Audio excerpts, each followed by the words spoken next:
वैष्णवजन तो तीन कहिए जे पीड़ पड़ाई जानी रे।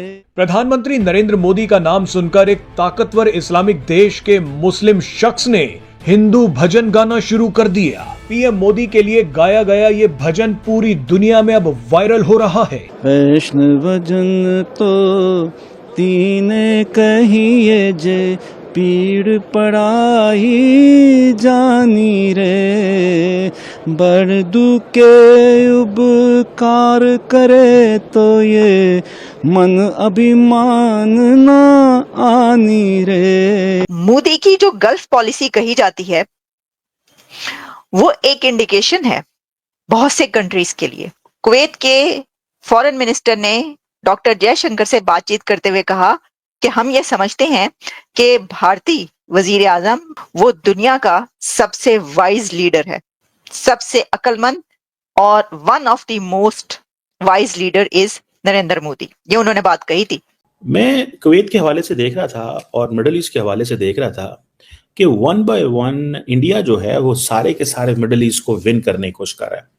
प्राइम मिनिस्टर मोदी का ये जो कुवैत का दौरा है, इससे जारी बात है कि नया चैप्टर कहा जा रहा है कि इंडिया मिडल ईस्ट के यूरोप के इंडिया मिडल ईस्ट ताल्लुकात में या इंडिया कुवैत ताल्लुकात में खुल रहे हैं। एंड सबसे बड़ी बात जो होगी वो होगी trade in the national currencies. अब देखिए कुवैत के साथ अगर आप कुछ oil and gas national currencies के अंदर लेते हैं, that's going to be a very very big. दोस्तों, कभी सुना था आपने कि अगर कोई भारत का प्राइम मिनिस्टर वहां जा रहा है और भजन चल रहे हैं? कभी नहीं सुना होगा आपने ना। गल्फ कंट्रीज में, शिखोई मुल्क में हमारे यहाँ से जो जाते थे वो तो टोपी पहन लिया करते थे, ये हाल था। लेकिन आज देख लीजिए क्या जलवा छाया हुआ गल्फ कंट्रीज के अंदर मोदी जी का।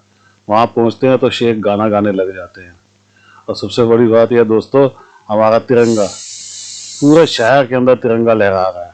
देख के इतना दिल खुश होता है ना कि बस मजा आ जाता है। ये है ताकत भारत की, ये मोदी जी ने कमाल करके दिखाया। देख रहे हैं पूरे शहर के अंदर तिरंगा ही तिरंगा लहरा रहा है। भारत माता की जय के नारे लगते हैं, भजन गाए जाते हैं। कितना अच्छा लगता है दोस्तों, दिल खुश हो जाता है। ये देख के पाकिस्तान और बांग्लादेश सड़ते रहते हैं, उनको सड़ने दीजिए। कमेंट्स जरूर कीजिएगा, वीडियो को लाइक कीजिएगा और चैनल को प्लीज सब्सक्राइब कर दीजिएगा।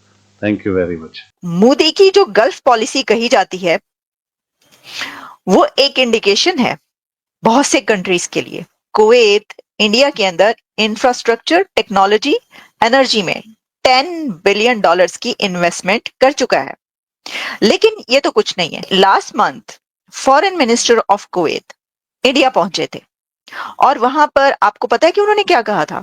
कुवैत के फॉरेन मिनिस्टर ने डॉक्टर जयशंकर से बातचीत करते हुए कहा कि हम ये समझते हैं कि भारतीय वजीर आजम जो इंडियन प्राइम मिनिस्टर है वो दुनिया का सबसे वाइज लीडर है, सबसे अक्लमंद, और one of the most wise leader is Narendra Modi. ये उन्होंने बात कही थी। जितने भी गल्फ कंट्रीज हैं, आप ये देखिएगा, ये कौन है, ये किनके साथ हैं? आपको पता है कि यूएई के साथ इंडिया के कैसे रिलेशंस हैं? कि वहां पर तो मोदी साहब को एक बहुत बड़ा ऑनर दिया गया था। मोहम्मद बिन सलमान के साथ भी मोदी साहब जफ्फियां डालकर मिलते हैं और बहुत करीबी ताल्लुकात हैं। तो जो गल्फ पॉलिसी इंडिया की कही जाती है वो ये है कि इंडिया अपने कदम गल्फ में जमा चुका है। देखिए, ये बातें ना कभी पहले की हुआ करती थी। ये जो मुस्लिम उम्मा और मुसलमान ताल्लुकात, बिरादराना ताल्लुकात, और एक मुसलमान कंट्री, मुस्लिम कंट्री की वजह से रिलेशंस जो हैं वो बड़े अच्छे हैं, क्योंकि भाई भाई हैं, क्योंकि बिरादराना ताल्लुकात हैं और उम्मा है। ये सब बातें पुरानी हो गई। अब ये एरा वो है कि जिसमें हमने ये देखा कि जो भारत की पॉलिसी है, गल्फ पॉलिसी, वो बहुत जानदार है, बहुत स्ट्रांग नजर आई। मैं कुवैत के हवाले से देख रहा था और मिडल ईस्ट के हवाले से देख रहा था कि वन बाय वन इंडिया जो है वो सारे के सारे मिडल ईस्ट को विन करने की कोशिश कर रहा है। प्राइम मिनिस्टर मोदी का ये जो कुवैत का दौरा है, इससे जारी बात है कि नया चैप्टर कहा जा रहा है कि इंडिया मिडल ईस्ट के यूरोप के इंडिया मिडल ईस्ट ताल्लुकात में या इंडिया कुवैत ताल्लुकात में खुल रहे हैं। एंड सबसे बड़ी बात जो होगी वो होगी trade in the national currencies. अब देखिए कुवैत के साथ अगर आप कुछ oil and gas national currencies के अंदर लेते हैं, that's going to be a very very big thing. One by one India जो है वो सारे के सारे मिडल ईस्ट को विन करने की कोशिश कर रहा है। प्राइम मिनिस्टर मोदी का ये जो कुवैत का दौरा है, इससे जारी बात है एक नया चैप्टर कहा जा रहा है कि इंडिया मिडल ईस्ट के यूरोप के इंडिया मिडल ईस्ट ताल्लुकात में या इंडिया कुवैत ताल्लुकात में खुल रहा है। कहा जा रहा है कि नरेंद्र मोदी उस लेबर कैंप का भी दौरा करेंगे जहां पे इंडियन एक्सपेट वर्कर्स रहते हैं, और वहाँ पे जो अमीर ऑफ कुवैत है उनसे भी बात करेंगे। सो ये जो 2 दिन का दौरा है, ये कहा जा रहा है कि फर्स्ट विजिट है किसी भी इंडियन प्राइम मिनिस्टर का इस मुल्क का पिछले 40 सालों के अंदर, ओवर 4 डेकेड्स। मेरा ख्याल है पिछले कुछ अर्सा पहले कुछ कुवैत के अंदर कोई आग लगी थी और वहाँ पे पाकिस्तानी, इंडियन या और मुल्कों के लोग भी रहते थे, या सिर्फ इंडियन मेजॉरिटी में थे। तो उनके उसके बाद मेरा ख्याल है कि नरेंद्र मोदी ने सोचा कि मुल्क तो बहुत छोटा है लेकिन इम्पोर्टेंट मुल्क है, और ये मिडल ईस्ट जो है इंडिया के लिए बड़ा इम्पोर्टेंट होता जा रहा है। असल में वो कह रहे हैं जी डिफेंस एंड ट्रेड। क्वेश्चन ये है कि पाकिस्तान की स्पेस बहुत ज़्यादा होती थी मिडल ईस्ट के अंदर, देखिए जो बात फैक्ट है, वो स्पेस दिन ब दिन क्यों कम हो रही है। हम हमेशा मिडल ईस्टर्न ममालिक जो है, वैसे तो मिडल ईस्टर्न ममालिक अपने डिफेंस के लिए अमेरिका पे डिपेंडेंट है, लेकिन मिडल ईस्टर्न ममालिक जो हैं वो पाकिस्तान के ऊपर भी डिपेंडेंट रहे, ठीक है जी। और ये अगर 43 इयर्स के बाद नरेंद्र मोदी वहाँ पे पहुँच रहे हैं तो इसकी वजह इसकी ये है कि मोदी साहब को इस चीज़ का पता है कि मिडल ईस्ट के अंदर आहिस्ता आहिस्ता स्लोली तमाम जो ममालिक हैं उनके अंदर वो स्पेस बनाएं जो स्पेस हमारी मदद कर सके, जिसकी वजह से हम जो है जैसे तैसे भी हो हम अपने जो इन्फ्लुएंस है वो मिडल ईस्ट के अंदर बढ़ा सके।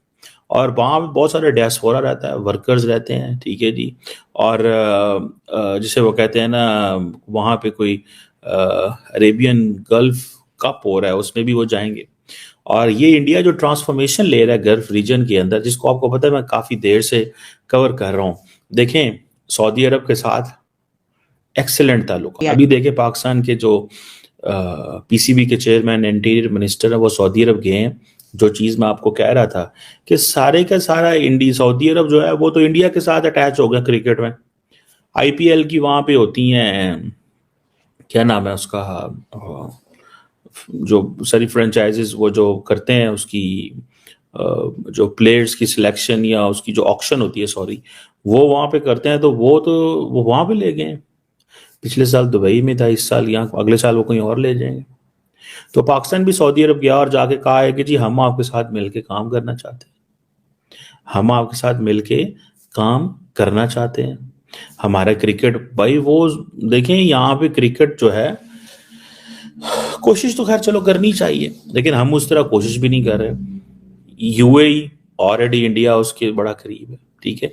यहाँ पे कुवैत, उसकी तो बात अब कुवैत को सिर्फ देखें, कहा जा रहा है कि इंडियन कम्युनिटी जो सबसे ज्यादा जो लार्जेस्ट एक्सपैट्रिएट है वो इंडियन कम्युनिटी, किस मुल्क में बाय द वे नहीं है इंडियन कम्युनिटी।